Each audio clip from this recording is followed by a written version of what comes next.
எப்ப பாரு என் இடுப்புல ஏறி ஏறி வந்து உக்காந்துக்கிற. இப்போ என்ன பண்ற? உன் இடுப்புல என்ன தூக்கி வச்சுக்கிற. வாராகவா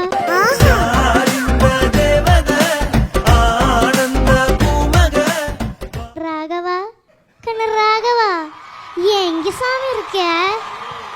ஓ, இங்க இருக்கியா? என்ன தம்பி கலர் கலர சொக்க போட்டு வந்து நிக்கிற? இப்போ நான் உன்னோட அம்மாவாக்கும். Respect me. ஓகே. எஸ் சாமி, எல்லா பார்ட்டிலையும் பேய் கூடயே இப்படி பயந்துகிட்டே இருக்கே சாமி. நீயே எத்தனைதான் கஷ்டப்பட்டு உன்னை காப்பாத்தினாலும் அந்த பிளாஷ்பேக் கேட்டுட்டு அந்த பேய் கூடயே போய் சேர்ந்துக்கிறிய. என்ன சாமி சிரிச்சுட்டே இருக்க? பதில் பேசு சாமி. ஐயோ, உங்களுடைய அந்த வார்த்தைகள், நீங்கள் பேசுகிற விதம், உங்களுடைய டேலண்ட்டு, இதெல்லாம் பார்த்து என்னால் எதுவுமே பேசவே முடியல. ஸோ அதால் நான் அப்படியே வியந்து போய் நிற்கிறேன். நான் என்ன பண்ணுறதுக்குன்னு. நீ பேய்கிட்ட பயந்து பண்ற ரவுஸு கூட நம்ம தாங்கிக்கலாம். ஆனா நீ பேயா மாதிரி என்னை வந்து அடி அடின்னு அடிப்ப. அந்த வலி என்னால தாங்க முடியல ராகவா.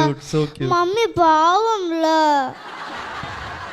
ஏன் ராகவா, ஏங்க என்ன அப்படியே உட்காந்துருக்கு, எதுவும் பேசவே மாட்டேங்கிற? என்ன பேசணும் தாய்?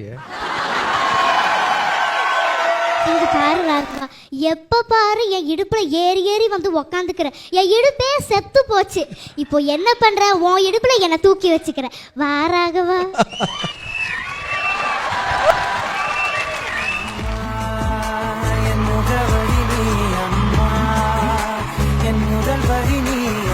இப்படியெல்லாம் ஐஸ் வச்சா சும்மா விட்டுருவோம் நினைச்சீங்களோ? கேள்வி கேட்காம இங்கிருந்து போக மாட்டேங்கன்னு. சரி, ஓகே. ஏலே ராகவா, எப்ப பாரு இந்த பேய்க்கு பயந்துகிட்டே இருக்கிறியே, ஏங்கன்னது? சின்ன வயசில் எனக்கு எங்கள் அம்மா வந்து பேய் கதை சொல்லுவாங்க. அது சொல்லும்போது அப்போவே பயந்துட்டு அம்மாவை நான் பாத்ரூம்லாம் கூப்பிட்டு போயிருக்கேன். அதை தான் அப்படி நான் சீனாக வச்சேன். ஓ, ஏ ராகவா, எப்பொழுதும் என் இடுப்புல ஏறி ஏறி வந்து உக்காந்துப்பி. இல்லை, நான் கொஞ்ச நாள் வெளிநாட்டுக்கு போயிருந்தேன். நீ என்னடானா எப்படி சாமி, கஷ்டப்படலையா? சிரமமா இல்லை? ஆமாம், அம்மா மடி இல்லைன்னா கஷ்டம் தானே, சிரமம் தானே, கஷ்டத்தைப்பட்டேன். ஏ சாமி, இந்த பேய் பிசாசுன்றது இருக்குதா இல்லையா? நீ ஒரு தடவையாவது பார்த்துருக்கிறியா? நீ கண்ணாடி முன்னாடி போய் நின்னா தெரியும் பேய் இருக்காது. சும்மா சும்மா விளையாட்டுக்கு சொன்னேன்.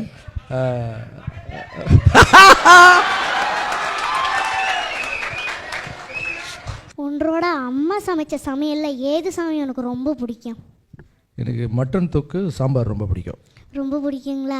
உங்களோட ஃபேன்ஸு பொண்ணுங்க எல்லாம் உங்களுக்கு லவ் லெட்டர் கொடுக்கறதா கேள்விப்பட்டேன். கொடுத்தாங்களா? என்னுடைய ஃபேன்ஸுங்க லவ் லெட்டர் கொடுக்க மாட்டாங்க, அவங்க இதயத்திலே எழுதி வச்சுருப்பாங்க.